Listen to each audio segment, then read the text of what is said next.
Molt bona tarda de nou en aquesta subxarxa de comissions digitals de centre. Bona tarda, Felip. Bona tarda, com estem? Ha estat molt interessant, eh? Sí, no? La primera part.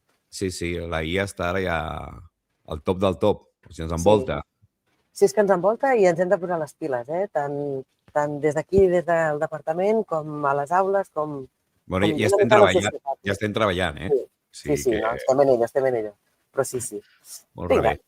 Anem a veure de què parlarem a la sessió d'avui. Mireu, avui parlarem de la protecció de dades als centres educatius i després farem una petita pindoleta, aquests tallets dits anàtoms, que ja ho vam explicar, però que haurem de recordar.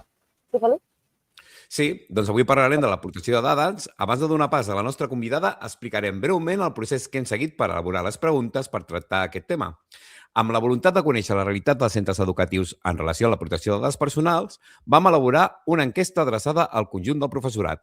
L'objectiu era recollir informació sobre aquest nivell de coneixement, els principals dubtes i les necessitats detectades en la pràctica docent quotidiana.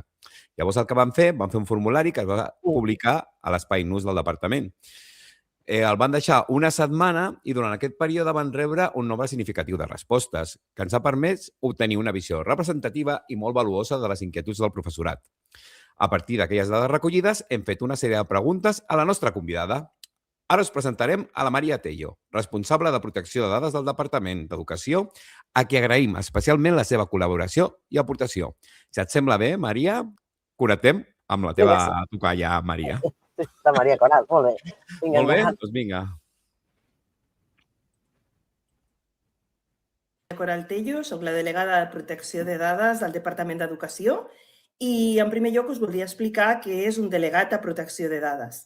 Aquesta figura es va crear al Reglament Europeu de Protecció de Dades fa ja 10 anys, l'any 2016, i es considera que és una figura independent que està dedicada a supervisar el compliment de la normativa de protecció de dades i assessorar el responsable de tractament i a tot el personal que rodeja aquest responsable de tractament. També és el punt de contacte entre les persones interessades. En aquest cas, persones interessades seria qualsevol persona que tingui unes dades que depenen del departament, ja siguin alumnes, ja sigui la família, ja sigui personal docent, i també és la persona que està encarregada de ser el punt de contacte entre, en aquest cas, el Departament d'Educació i l'autoritat de control. I ara hi entrarem una mica en matèria. Ens va preguntar que si el Drive d'Xtec era segur i quines dades es podrien guardar en aquest Drive. Doncs jo us explico. El Drive d'Xtec és una eina corporativa que està proporcionada pel Departament d'Educació. I com estaré dient tota l'estona, totes aquelles eines corporatives, tots aquests canals corporatius són corporatius. Per tant, suposadament, ja han passat per una revisió prèvia i ja s'ha controlat que compleixen totes les mesures de seguretat per complir la normativa de protecció de dades. En aquest sentit, s'entendria que si el Drive d'Xtec és una eina corporativa, ja compleix amb tots els requisits de seguretat i de protecció de dades que exigeix el Reglament de Protecció de Dades i tota aquella normativa aplicable.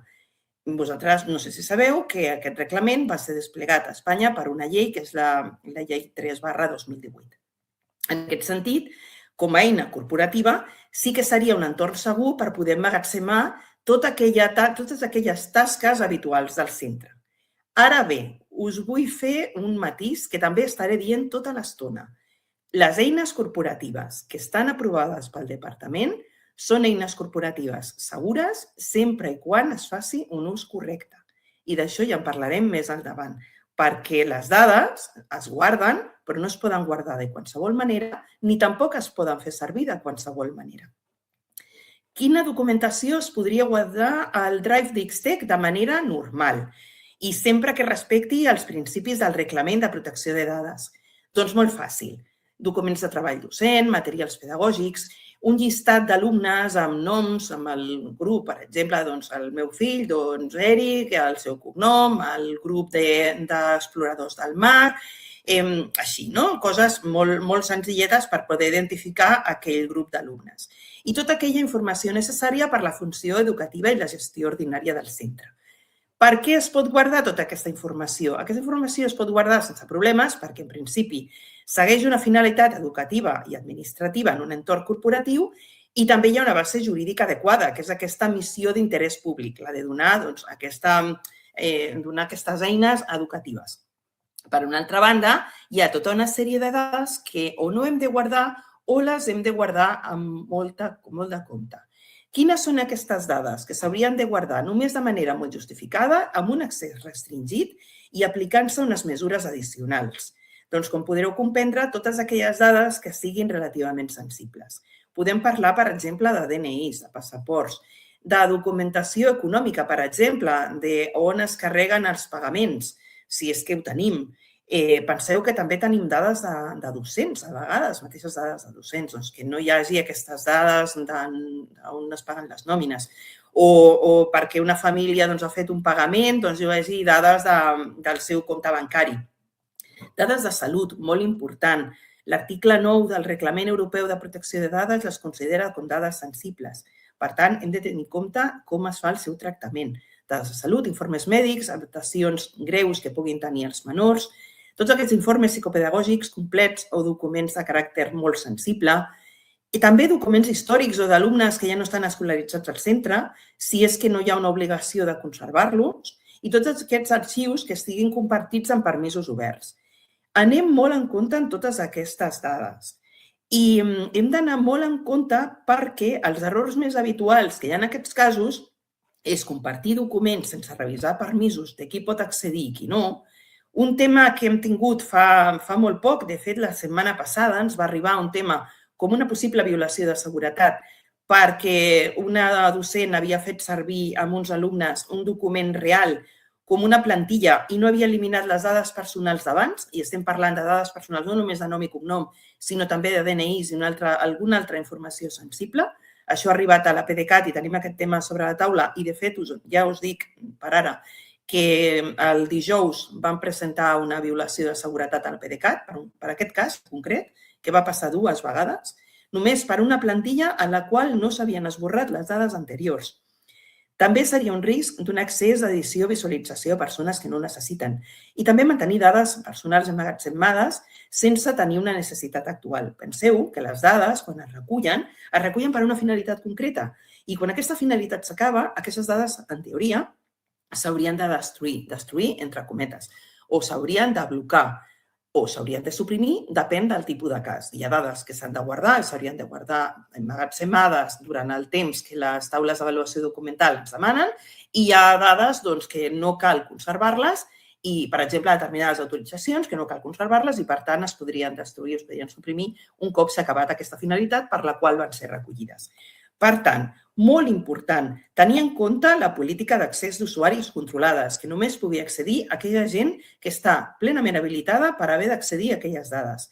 Si cal, si són dades sensibles, que aquella informació sigui xifrada amb contrasenya, perquè només les persones que tinguin la contrasenya puguin entrar a veure aquestes dades. I hauria d'estar bastant limitat, depèn del tipus de dades.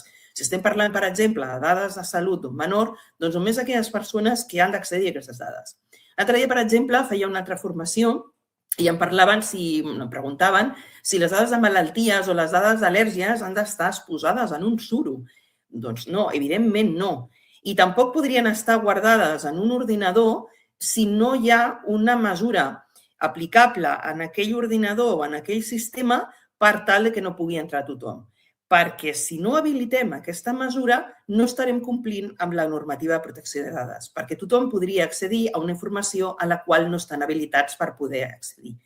I si, per exemple, el Drive l'utilitzem només per tenir una còpia de la informació, una vegada s'ha utilitzat aquesta informació per fer una tasca determinada, això es podria esborrar.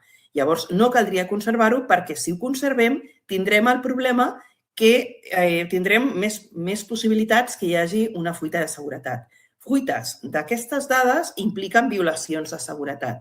Una violació de seguretat no només implica haver-ho de notificar a l'Autoritat Catalana de Protecció de Dades, sinó que també ens implicaria haver-ho de comunicar a tots aquests alumnes o totes aquestes persones que hagin pogut ser afectades en un termini de 72 hores. I tot això és molt complicat. Realment és bastant complicat de fer. Nosaltres tenim el document, el DOIC, que són els documents base per poder tractar, per poder gestionar tota la tasca que es fa en el departament. I el DOIC ho diu claríssimament. Els centres han d'utilitzar preferentment aquells entorns i eines corporatives que siguin proporcionades pel departament, tant pel que fa a l'emmagatzematge com pel que fa al tractament de dades personals. En aquest sentit, pel que fa al Drive d'Exec, és part d'aquests mitjans oficials del departament i, per tant, constitueix d'entrada un entorn adequat i segur per emmagatzemar i tractar aquestes dades.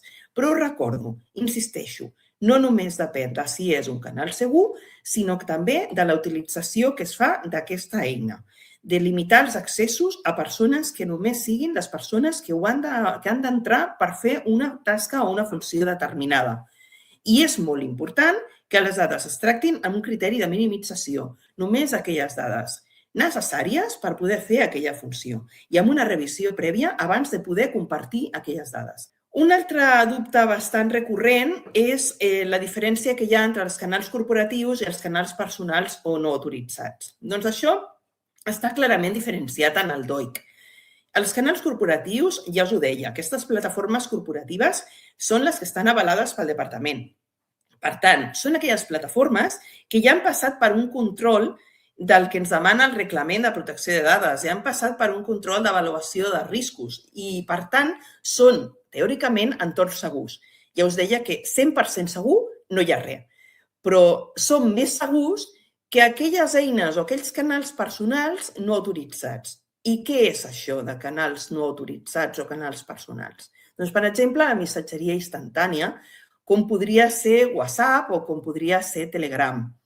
Quin problema hi ha amb aquesta missatgeria instantània que és personal? És a dir, jo, per exemple, ara mateix tinc WhatsApp o tinc Telegram, podria començar a enviar-vos a vosaltres peticions de la PDeCAT.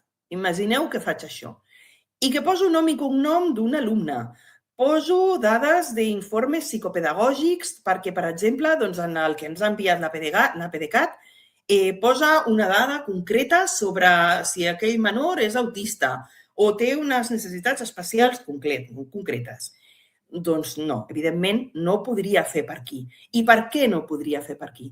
Perquè no és un canal adequat per poder comunicar aquestes dades sensibles, una informació acadèmica individualitzada, dades de menors, que penseu que els menors estan reconeguts per la normativa de protecció de dades com a personal sensible. Doncs perquè està fora del control del Departament d'Educació i, per tant, està fora del control d'aquestes mesures que pugui tenir aquest mitjà, ja es digui WhatsApp, ja es digui Telegram o similars, mesures per poder complir el reglament de protecció de dades i la normativa pròpia, la normativa espanyola. Com que no són canals prou segurs, nosaltres no sabem si enviant una informació sensible, per exemple, una dada de salut, aquest menor té autisme, aquesta dada on pot arribar. I quan nosaltres fem servir WhatsApp o fem servir Telegram i li expliquem a algú alguna cosa, estic malalt, tinc no sé què, li envies a algú, mira, que m'he fet aquesta analítica, mira què m'ha sortit, envies una fotografia, ho envies sota la teva responsabilitat perquè són coses teves. Però una cosa que vull també que quedi molt clara és que les dades de l'alumnat, per exemple, ara que parlem, perquè la gran majoria de dades seran d'alumnes, no totes, però la majoria seran d'alumnes, doncs aquestes dades no us pertanyen com a docents, no us pertany com a director del centre. Aquesta dada es tracta, o sigui, es fa servir per alguna finalitat concreta, però aquesta dada és dada de l'alumne i, per tant, nosaltres no podem arriscar-nos a passar una dada d'un tercer, que en aquest cas és un alumne, i a sobre que és un menor i, per tant, és un personal que s'ha de tenir molt més de cura a l'hora de tractar les seves dades, no les podem passar per qualsevol lloc. Ho hem de passar per un mitjà segur. WhatsApp, Telegram, qualsevol eina d'aquest tipus no és una plataforma corporativa i, per tant, fer servir enviar aquestes dades per aquests canals no seria adequat. També en els grups de missatgeria hi ha una cessió indirecta de certes dades perquè estem facilitant, imagineu que fem un grup de pares d'alumnes. Aquí, a banda de poder veure el nom d'aquest pare d'aquests alumnes, també estaríem veient altres coses, com per exemple, si té una fotografia de perfil, potser té una fotografia que està en biquini, la mare. O potser té les fotos de la foto del nen quan estava a la piscina perquè se'n va anar a l'estiu a un casal de no sé on. Podem veure les hores de connexió. Les hores, doncs, aquesta persona no es connecta mai al matí, es connecta a la tarda. Tot això són dades personals, tot i que no ho sembli. Per tant, per què hauríem de fer servir, si és que fem servir, per exemple, un grup de WhatsApp?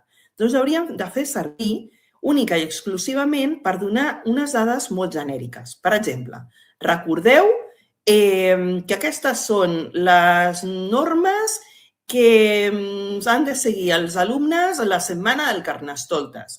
Dilluns han de portar un mitjó de color groc, dimarts han de portar el cabell de colors, dimecres han de portar el pijama, dijous han de portar una corbata. Això no implica unes dades sensibles. Per tant, serien coses molt senzilletes. Ho poso aquest exemple com podria posar qualsevol altre. Per exemple, doncs demà a les 4 de la tarda serà l'hora del conte i s'explicarà la caputxeta vermella. Doncs això tampoc implica una dada personal, és una dada molt genèrica, una dada molt informativa i, per tant, no hi hauria problema. Les dades, aquestes dades que realment són importants, aquestes dades s'haurien de passar per plataformes educatives que siguin oficials i autoritzades pel Departament d'Educació, perquè, com us deia, aquestes dades ofereixen garanties per poder protegir aquestes dades. Hi hauria una configuració adequada de permisos, en teoria doncs, hi hauria totes aquestes mesures aplicables per poder complir la normativa. Però, com us deia, en el cas del Drive, aquí també en les restes de plataformes educatives, el problema no està tant en la plataforma educativa, sinó en l'ús que es faci d'aquesta plataforma educativa. És a dir, que es faci una configuració inadequada de permisos. Deixar sessions obertes, per exemple. Això, en salut, nosaltres ens ho trobàvem moltes vegades. En urgències dels centres de salut o fins i tot en atenció primària ens trobàvem moltes vegades que hi havia personal que es deixava la sessió oberta. I, per tant, amb aquesta sessió oberta amb usuari i contrasenya, tot i que tingués aquest usuari i contrasenya, que podria ser una mesura segura per no poder accedir a aquest sistema per persones no autoritzades, si tu no tanques la sessió i l'ordinador no es queda blocat, això vol dir que qualsevol altra persona que passi per allà en aquell moment, qualsevol persona podria accedir a les dades que volgués. I això és un perill. I jo m'he trobat en un company, quan treballava a l'assessoria de l'Institut Català de la Salut, ens vam trobar en un cas que hi havia unes dades que algú havia accedit irregularment. I la persona que teòricament havia accedit irregularment, que era una metgessa, en aquest cas va dir que ella no havia accedit irregularment a aquestes dades, que és que havia deixat la sessió oberta i potser algú havia entrat. Feia així, es rentava les mans. Doncs no, perquè deixar-te una sessió oberta també implica que estàs incomplint la normativa de protecció de dades, perquè tu ets responsable d'aquest sistema i d'aquest usuari, aquesta contrasenya. Si quan tu te'n vas de davant d'un ordinador no quedes blocada la sessió o no la tanques, estàs incomplint aquesta normativa i, per tant, estàs facilitant que algú altre que passi per allà pugui accedir a aquestes dades. Per tant, aquesta persona que deia «Oh, no, jo ho vaig fer bé perquè jo no vaig entrar», doncs no, no ho havia fet bé. Aquesta persona podria ser que se li pogués aplicar li pogués obrir un procediment disciplinari perquè, tot i no haver entrat a les dades, havia incomplert aquesta obligació de tancar aquestes sessions. Per tant, una configuració inadequada de permisos o no deixar tancades les sessions als ordinadors és un mal ús d'una plataforma educativa, tot i que aquella plataforma educativa sigui teòricament segura. Ús de funcions que no siguin necessàries. Per exemple, deixar veure dades entre els alumnes quan no s'haurien de veure. Dades personals o sensibles. Dades excessives perquè fa a la finalitat educativa. Jo, a veure, sí, potser us estic posant la por al cos. Si les coses es fan més o menys bé, únicament es comparteix la informació imprescindible, s'utilitza per aquella funció, per aquella finalitat per la qual va ser recollida. Es va en compte a veure què és el que comparteix, que no tingui dades anteriors, que no hi hagi dades sensibles visibles i només es limita l'accés a persones que ho necessiten per fer les seves funcions. Si es fa així, Tot es fa conforme a la normativa i no hi ha cap problema. Per tant, si ho feu d'aquesta manera, tot estarà molt correcte.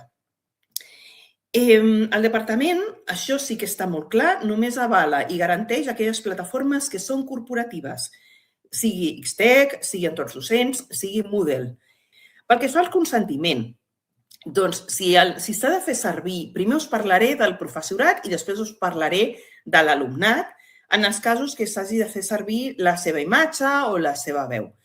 Pels casos dels professors, sempre que s'hagi de fer servir la seva imatge o la seva veu, que són dues dades personals, sempre, o sigui, s'ha de considerar que és una dada personal, s'ha de demanar una autorització signada pel professorat que s'ha de guardar, s'ha de custodiar pel departament per poder tenir com a mínim un element per poder justificar que aquella persona havia autoritzat fer servir aquelles dades d'aquella imatge o aquella veu en aquell cas concret.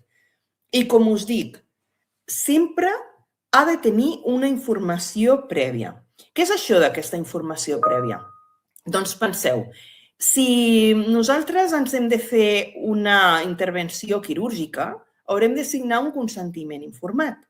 Quan jo treballava a Salut, sempre insistia que el consentiment informat no és només signar un paperet que diu, doncs, perfecte, sí, ara mateix m'obriràs i em faràs una intervenció de pròtesi de maluc, sinó que tot això ha de venir acompanyat d'una informació prèvia sobre què consisteix aquesta intervenció quirúrgica, què és, quines alternatives hi ha, quins riscos hi ha, és a dir, doncs et podràs morir amb aquesta intervenció, podràs tenir, perquè hi hagi algun problema derivat de la intervenció, hi haurà algun problema a l'hora de donar-te l'anestèsia.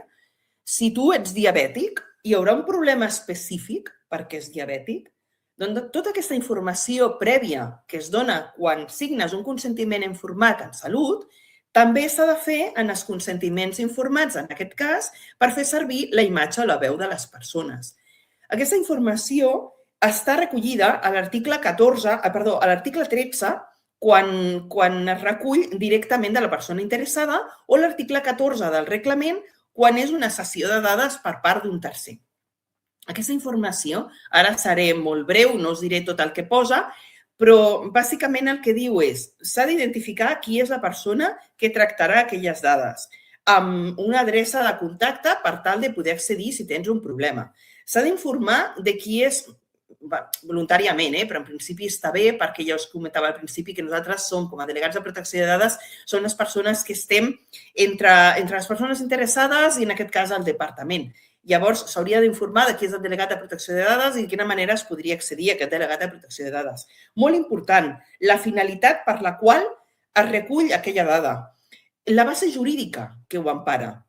Hi ha bases jurídiques que són el consentiment, com en aquest cas, quan s'ha de fer servir una imatge o una veu, i després diferenciaré, però en principi, quan es fa servir la imatge o la veu, moltes vegades cal el consentiment d'aquella persona. No es pot fer servir perquè hi hagi una llei que així ho avali, que seria una altra de les bases jurídiques. També s'ha d'informar del termini de conservació d'aquelles dades. S'hauria d'informar de si aquelles dades es cediran a un tercer o no. Ha de quedar molt clar si aquestes dades es penjaran en algun lloc.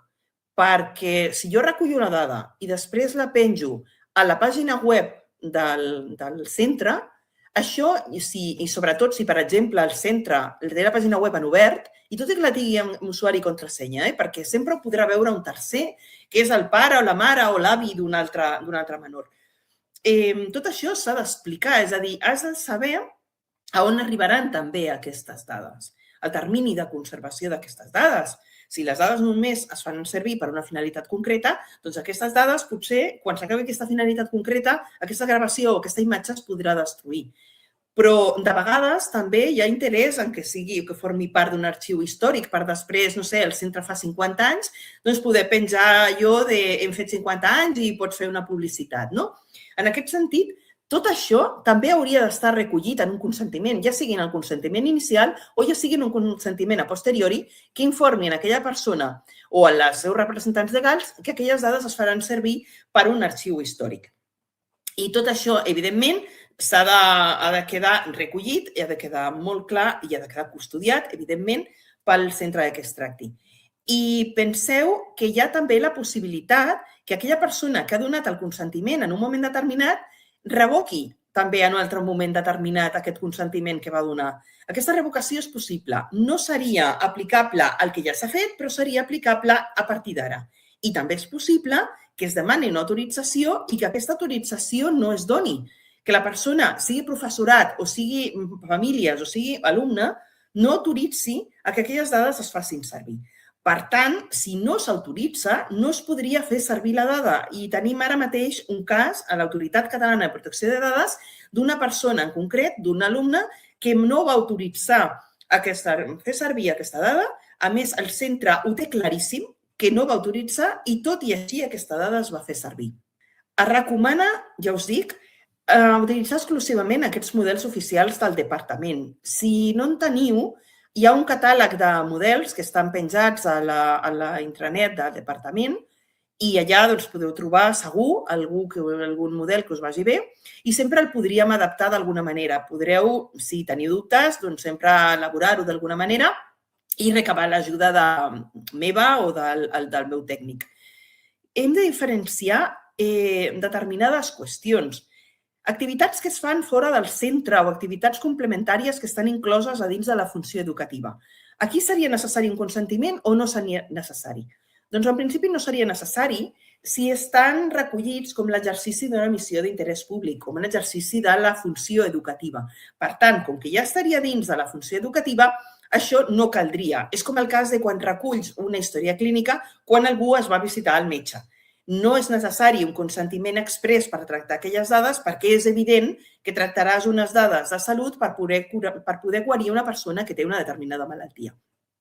Només caldria aquell consentiment quan el tractament es faci per alguna finalitat que no sigui aquesta finalitat educativa. Per exemple, quan es fa una difusió d'aquestes imatges, d'aquestes veus, d'aquestes gravacions, per exemple, a una pàgina web, en una plataforma, per exemple, Instagram, Facebook, YouTube, etc. Què passa amb les videoconferències? Doncs les videoconferències, una cosa és fer la sessió, és a dir, la sessió es pot fer per videoconferència, i una altra cosa seria publicar aquesta videoconferència. La videoconferència, en teoria, no s'hauria de gravar. Només s'hauria de gravar en aquells casos en els quals sigui aquesta gravació necessària, justificada i proporcionada per a una finalitat concreta. I, per exemple, quin seria un motiu pel qual es podria registrar aquesta sessió? Doncs quan calgués facilitar el contingut a un alumnat que no ha pogut assistir en aquella sessió concreta, quan sigui una sessió formativa excepcional per al professorat, quan tingui una finalitat pedagògica molt concreta i delimitada. I en aquest cas, com que la base seria... O sigui, aquí escaparia una miqueta de la funció, tot i que sigui funció educativa, com que s'escapa una miqueta perquè ja hi ha una gravació que es publica en algun lloc, hem de tenir en compte si aquesta finalitat realment no es podria fer amb un altre mitjà. És a dir, si un alumne no ha pogut assistir a aquella sessió o, per exemple, volem que tot allò estigui a l'abast d'aquell alumnat perquè pugui repassar a posteriori, doncs potser no caldria fer aquesta gravació i tenir-la penjada i que es pugui veure en aquells alumnes perquè estan tots connectats amb la seva càmera. Potser es podria fer un recull per escrit i penjar-ho com un document escrit. Aquesta seria una manera de poder evitar tenir aquesta videoconferència i, per tant, no hi hauria problema perquè no hi hauria una difusió d'aquesta imatge i aquesta veu. Quan seria necessari el consentiment per la gravació? Quan no és estrictament necessària per la finalitat educativa, quan serà utilitzada per a finalitats de difusió, formació externa o es pot reutilitzar després en un altre lloc, o quan implica una participació molt activa de l'alumnat, és a dir, que no només es vegi el professor donant la classe, sinó que hi hagi un intercanvi d'informació o que els alumnes puguin participar d'alguna manera. Si l'alumne és major de 14, seguint la normativa de protecció de dades, seria plenament capaç de poder autoritzar que es tractin les seves dades. Per tant, igual que pot accedir a les seves dades o pot demanar una rectificació, també podria donar un consentiment per poder fer aquesta gravació o poder publicar aquestes imatges. I si no són majors de 14, si tenen menys de 14, doncs els seus representants legals. I qui són els seus representants legals? Doncs sempre estem pensant en els pares, però aquí hi ha molta casuística, perquè normalment, evidentment, seran els seus progenitors i estarem parlant de que normalment serà un pare i mare o dos pares o dues mares. Podem tenir el cas de famílies monoparentals, doncs llavors només seria el cas d'un. Podem tenir el cas, això passa, a veure, en un tant per cent molt petit, de persones, progenitors que tinguin retirada la potestat parental, que ara es diu potestat parental, sigui retirada per sentència perquè, per exemple, hi hagi un cas de violència vicària. En aquests casos, aquestes pàtries potestats retirades, aquestes potestats parentals retirades, impliquen que aquella persona no pot ser representant legal d'aquell menor. Per tant, no podria donar aquest consentiment. I com ho sabem? Doncs us aplico el mateix cas que passava en salut. No podem saber d'entrada. És molt complicat poder saber d'entrada que algú té retirada la potestat parental. Evidentment, la persona perjudicada no ens ho dirà, perquè no li interessa. Qui ens ho haurà de dir? Doncs ens ho haurà de dir l'altre progenitor. Si l'altre progenitor no ens informa al respecte, nosaltres, sempre dic, no som Sherlock Holmes i no podem anar darrere de totes i cadascuna de les famílies per veure si realment aquella família, el pare, la mare, té retirada la potestat parental i de més. Realment és molt complicat, sense un document previ que una altra persona, que en aquest cas seria el progenitor interessat, ens hagi facilitat.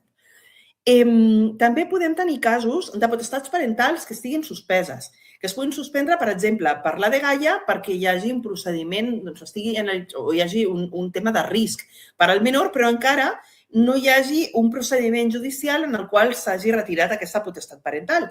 Doncs en aquests casos, si les persones tenen la potestat parental suspesa, tampoc durant aquest temps que dura la suspensió podrien donar aquest consentiment, perquè durant aquest temps no es considera que siguin els representants legals a l'hora de poder donar aquests consentiments. Què més ens podem trobar? Doncs ens podem trobar amb menors que tenen tutors. Tutors que poden ser o bé un familiar perquè està determinat per sentència, ja sigui perquè els seus pares tinguin retirada la potestat parental o ja sigui perquè estiguin morts, per exemple, i ens podem trobar un tiet, un avi, etc. En aquest cas, també ens ho haurien de justificar si nosaltres no ho sabem, perquè en aquest moment encara no ens ha arribat aquesta informació. Ens haurien de facilitar el document acreditatiu conforme són tutors perquè hi ha una sentència judicial que així ens ho està indicant, o bé podrien ser menors que estiguin tutelats per la dgaia, per l'administració pública. Com veieu, tenim una casuística immensa. No només els representants legals serien els pares, sinó que hi hauria més gent. I què pot passar? I això ens ho trobem molt en els casos dels pares separats. Doncs en els casos de pares separats, jo, per la meva experiència com a lletrada d'assessoria jurídica de salut, m'havia trobat moltes vegades que en els temes, per exemple, de demanar una història clínica o donar un consentiment per a unes vacunes, etc., doncs hi havia el que deia que sí, el que deia que no, I moltes vegades no és un tema de que estiguis vetllant pel menor. Directament el que estàs fent és que jo, pare, estic barallat amb tu, mare, i per tant, si tu dius A, jo diré B. Si tu dius B, jo diré A. Aquests temes en els quals un progenitor diu que sí, consenteix, l'altre diu que no, no consenteix. Què hem de fer? La lògica, moltes vegades, i lògica errònia, el que porta a pensar és, doncs si un és el representant legal i diu que sí, doncs vamos allà i ho fem. Doncs no. Quan un dels progenitors diu que sí i l'altre expressament ens està dient que no, nosaltres no podem donar per vàlid el consentiment del progenitor que ha dit que sí. Per tant, en el cas de difondre imatges o veus, no ho podríem fer. Què s'hauria de fer? Doncs s'haurien de posar d'acord. S'haurien de posar d'acord entre ells. I moltes vegades, en casos de pares separats, totes aquestes qüestions acaben directament en un jutge. I que sigui el jutge el que acabi determinant si això s'ha de fer d'una manera o s'ha de fer d'una altra.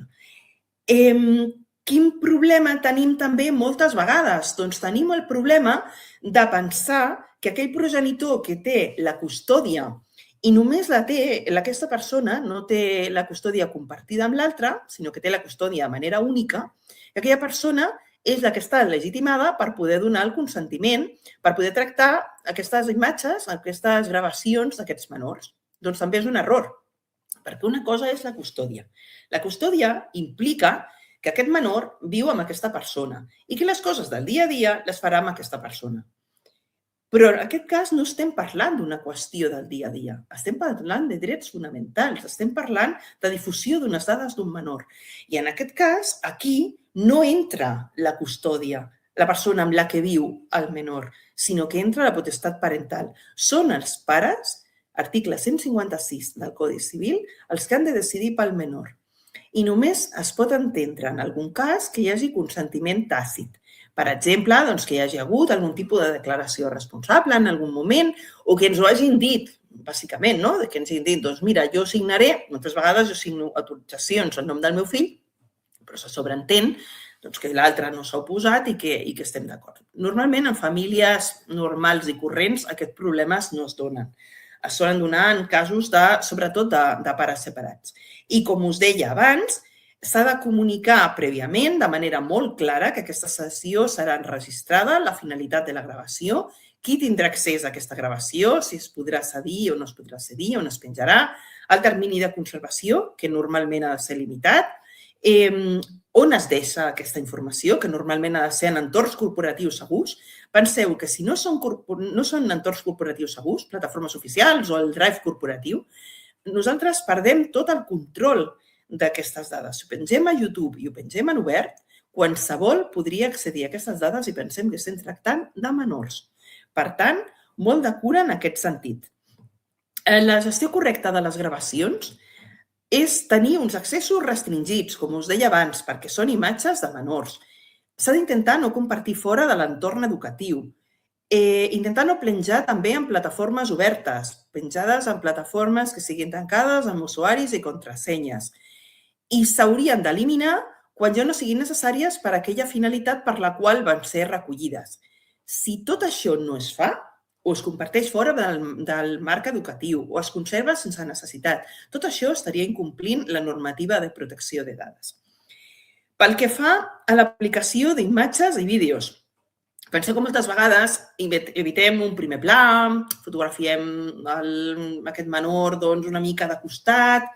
Doncs anem amb compte amb això, perquè el Reglament de Protecció de Dades, quan està parlant de les dades, parla de persones identificades o identificables. Persona identificada soc jo, ara mateix. Vosaltres m'esteu veient i, per tant, tothom pot saber que jo soc la Corantello.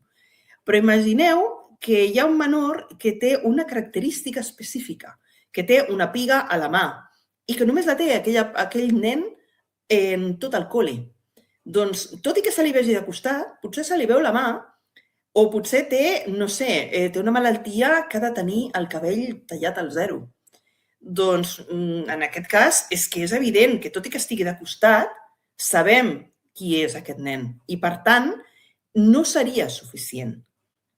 També és cert que hem de tenir en compte que tampoc, en el cas de que els menors o els seus representants legals hagin dit que no volen aquesta gravació, aquestes imatges, es deixi fora aquest menor o, diguem, se'l perjudiqui en aquesta activitat que s'estigui fent. S'ha d'intentar conjugar una mica una cosa o una altra. Sempre intentar captar, utilitzar les imatges amb una finalitat estrictament educativa i estrictament interna. Recordo, si s'ha de fer servir en espais oberts, en webs públiques, xarxes públiques, mitjans de comunicació, hi ha una finalitat que no és la finalitat educativa. Per exemple, la promoció del centre, que us deia abans, el noi aquest que sortia en els pamfletos informatius d'aquest centre. Tot això que no sigui necessari per la funció educativa. Totes aquestes qüestions ja estarien fora del que és la funció educativa i, per tant, seria molt important tenir el consentiment, ja sigui del menor o ja sigui dels seus representants legals. I, en tot cas, sempre anem en compte de que tot i ser entorns segurs, doncs vigilem a veure com ho posem i que no ens deixem aquestes sessions obertes, per exemple, perquè es pugui tenir accés, qui no hagi de tenir accés, etc. El consentiment, ens diu la normativa, que ha de ser lliure. L'altre dia a mi em sobtava molt perquè ens deien un cas específic, el cas, per exemple, d'una escola o una escola bressol, en el qual un pare voldria seguir pel seu ordinador a la feina que està fent el seu fill al pati o que està fent a dins de la classe. I demana que això s'enregistri. I es fa extensiu a tots els pares. Es diu, aquest pare ha demanat això, us volem demanar tots el consentiment perquè tots signeu, si voleu, si es pot fer aquesta gravació. I ens comentaven, imagineu que tots signen. Doncs, clar, nosaltres dèiem, si tots han signat el consentiment, doncs han signat el consentiment, no hi ha problema. I ens deien des de la PDeCAT, que potser el consentiment no és lliure, sinó que està condicionat d'alguna manera. A veure què pensaran els altres si jo dic que no, al veure si el meu fill se l'exclourà. La veritat és que això es va debatre molt en un curs que estàvem fent l'altre dia i totes les persones, tots els assistents que estàvem, que eren com unes 12-14 persones, tothom ho agafava amb pinces. Però realment és un tema que sembla ser que està debatut per les autoritats de control i que és així. O sigui, que ha de quedar molt clar que aquest consentiment ha de ser lliure. I el consentiment ha de ser específic i ha de venir després d'haver donat tota aquesta informació que jo us deia abans. Aquesta informació que està recollida en l'article 3 del reglament, que està recollida també en els documents, en els models d'autorització oficials i que, per tant, que en tindreu a l'abast si vosaltres accediu a aquests models que estan penjats al catàleg de models. Si teniu algun dubte, sempre ens podeu preguntar perquè nosaltres us podem ajudar a l'hora de configurar tota aquesta informació que requereix i que ja us dic, és molt important perquè si no està aquesta informació, tampoc s'està complint la normativa de protecció de dades. I molt important, el tema del consentiment que es pot revocar. Es podria revocar en qualsevol moment i no hi hauria d'haver cap perjudici envers aquell menor o envers d'aquest professorat pel fet d'haver revocat aquest consentiment en un moment determinat. Quan no seria necessari recabar el consentiment? Doncs quan les dades que es difonen no es permeten identificar o reconèixer l'alumnat, és a dir, que no sigui ni identificat ni identificable. Una imatge molt, molt, molt difuminada completament, que no es pugui veure ni la piga de la mà. Una veu molt distorsionada quan només estem parlant de veu, que no es pugui associar de cap manera a cap alumne o que sigui un esdeveniment públic i que la imatge només sigui de manera accessòria. Imagineu, per exemple, que vosaltres esteu en una manifestació i que es fa una fotografia molt àmplia i surt a l'avantguàrdia. A la manifestació per demanar no sé què han assistit 500.000 persones. I si us veu, si us mireu molt, allà a la quarta fila, darrere d'aquell i darrere de l'altre, vosaltres, perquè teniu la vista meravellosa, us podeu veure. Això, a veure, sí, vosaltres us podeu identificar, però seria molt complicat i, a més, és un esdeveniment públic. Aquests esdeveniments públics són públics i, per tant, com que hi ha molta gent, això no es consideraria un cas típic per poder demanar el consentiment, perquè no s'està fent aquesta fotografia a aquesta persona en concret. Per exemple, imagineu una gravació que es fa perquè s'està parlant d'un tema determinat que és una notícia i es fa una connexió per les notícies de les 9 de la nit. I en aquest moment que es fa aquesta gravació per poder explicar aquesta notícia, doncs sortiu per darrere. No cal donar el consentiment perquè sortiu per darrere, passàveu pel carrer. Això no és que s'estigui gravant específicament la vostra imatge, és que passàveu per darrere. Això seria molt accessori i, per tant, no caldria aquest consentiment. I sobretot això, fer-ho servir sempre amb unes plataformes segures i, si és possible, amb usuari i contrasenya. I, finalment, unes bones pràctiques addicionals molt importants perquè la primera, sobretot, és un cas que també es dona moltíssim. Quan s'envia un correu electrònic, s'envia un correu electrònic informatiu, si s'envia, informatiu o amb determinades dades, tenim moltes vegades el costum de posar a tothom, posar tots seguits. S'envia fulanito, meganito, l'altre. I totes aquelles adreces de correu electrònic que penseu que, per exemple, s'envien a les famílies o als alumnes, seran privades, es podran veure per l'altre. I nosaltres aquí ja no sabem, aquella persona que les veu, què podrà fer amb aquella adreça de correu electrònic de l'altre. La podria fer servir per poder incidir en la intimitat d'aquella família, per amenaçar-la, per quedar per prendre un cafè. Qualsevol cosa que potser l'altra família, l'altre pare, l'altra mare no està d'acord. Llavors, sempre fem servir la còpia oculta. Posem només una persona en l'adreça a l'inicial i tota la resta les posarem en còpia oculta, perquè llavors només es veurà cadascú a si mateix, no es veuran les altres. No compartir dades delicades, com us deia, per canals no segurs. Revisar periòdicament la documentació i aquests models de consentiment que estan existents i sempre que compleixin la normativa. I si teniu dubtes, doncs sempre consultar-nos a nosaltres. I preferentment, si heu de fer documents, autoritzacions, intenteu no fer servir aquests documents o aquestes autoritzacions o aquests consentiments sense que hi hagi una validació per part nostra, per part de l'oficina del delegat de protecció de dades. Doncs amb tot això ja us he donat tota una sèrie de pautes i, per tant, penso que ja teniu suficient a l'hora de poder fer servir aquestes dades.